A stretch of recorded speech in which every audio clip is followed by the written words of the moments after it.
ଲାଗେ ଯେ ଅନେକ ସମୟରେ ଯେତେବେଳେ ଯାତ୍ରା କରିବାକୁ ଆପଣ ଯାଆନ୍ତି ପଇସା ପତ୍ର ମିଳିବାରେ ବହୁତ ଜାଗାରେ ସମସ୍ୟା ଆଗରୁ ଥିଲା। କେମିତି ମୁଁ ଶୁଣିଛି ଯେ ଆପଣ ପୁରା ଲାଗିକିରି ପଇସା ଆଦାୟ କରିବେ। କାରଣ ଆମେ ଯେତେବେଳେ ଯାଉ ମୋତେ ପଇସାଟା ଗୋଟେ ପାର୍ଟ। କିଛି ଲୋକ ଅଛନ୍ତି ବହୁତ ଧୂର୍ତ୍ତ, ସମସ୍ତେ ନୁହନ୍ତି।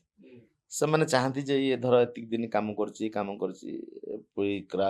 କେୟସ୍ ଭିତରେ ଏଇ ଗହଳି ଭିତରେ ତାକୁ ଇଗ୍ନୋର କରିଦେଲେ ସେ ପଇସା ରହିଯିବ।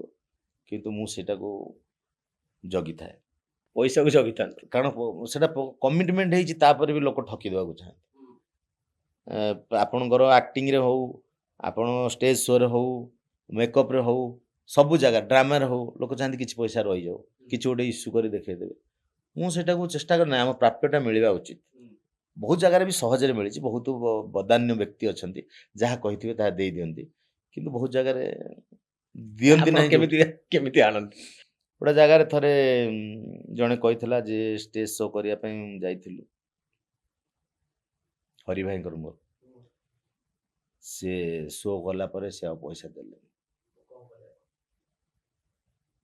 ମୁଁ ତାଙ୍କ ଘରକୁ ଗଲି, ସିଏ ଦୌଡୁଛି ବାରିପଟରେ, ପୋଖରୀରେ ଜହ୍ନରାତି ସିଆଡ଼େ ପଳଉଛି, ମୁଁ ତା ସାଙ୍ଗେ ଚାଲିଛି।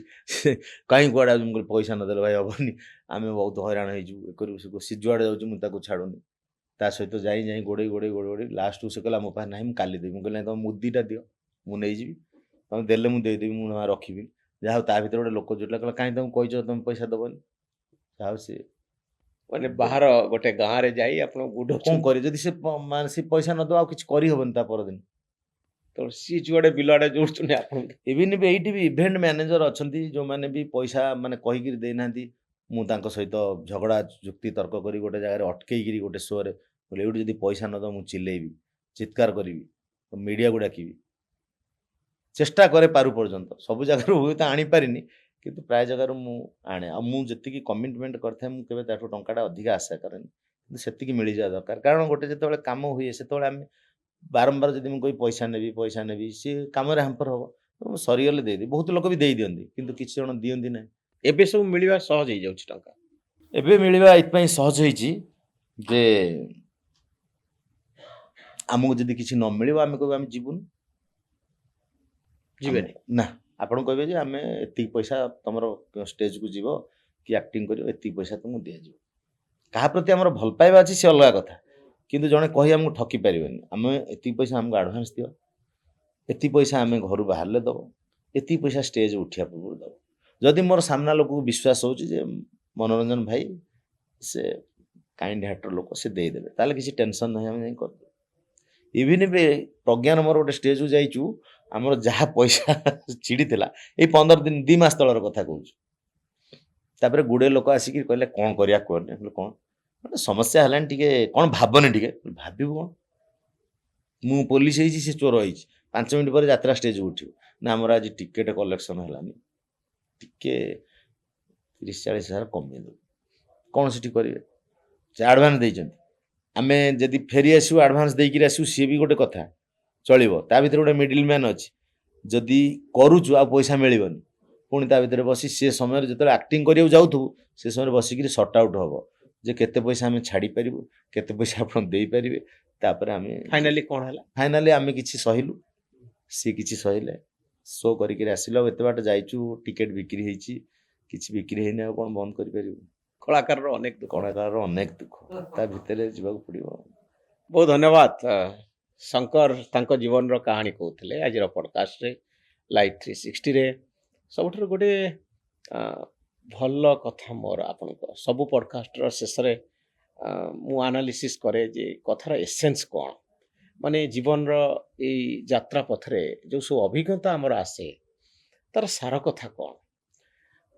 ଆପଣଙ୍କ କହିବା ଭିତରେ ଗୋଟିଏ କଥା ମୋତେ ବହୁତ ଭଲ ଲାଗିଲା ଯେ ଜୀବନର ବିଭିନ୍ନ ସିଚୁଏସନରେ, ପରିସ୍ଥିତିରେ ଆପଣଙ୍କୁ ବହୁ ଭୂମିକାରେ ଆସିବା ପାଇଁ ପଡ଼ିବ। ଯେମିତି ଯାତ୍ରାରେ, ସିରିଏଲରେ ଆପଣ ବହୁ ପ୍ରକାର କେତେବେଳେ ଚୋର, କେତେବେଳେ ପୋଲିସ, କେତେବେଳେ ବୁଢ଼ା, କେତେବେଳେ ନେତ୍ରୀ, କେତେବେଳେ ନେତା।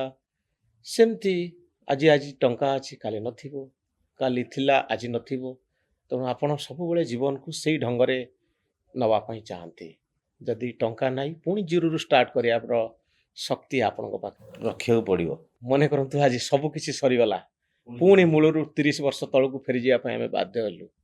ମଣିଷ ଭିତରେ ସେତିକି ଦମ୍ଭ ସାହସ ଶକ୍ତି ରହିବା ଦରକାର। ରହିବା ଉଚିତ ଏଇଥିପାଇଁ ଯେ ଆମ ଲାଇନଟା ଫ୍ଲକ୍ଚୁଏଟ୍।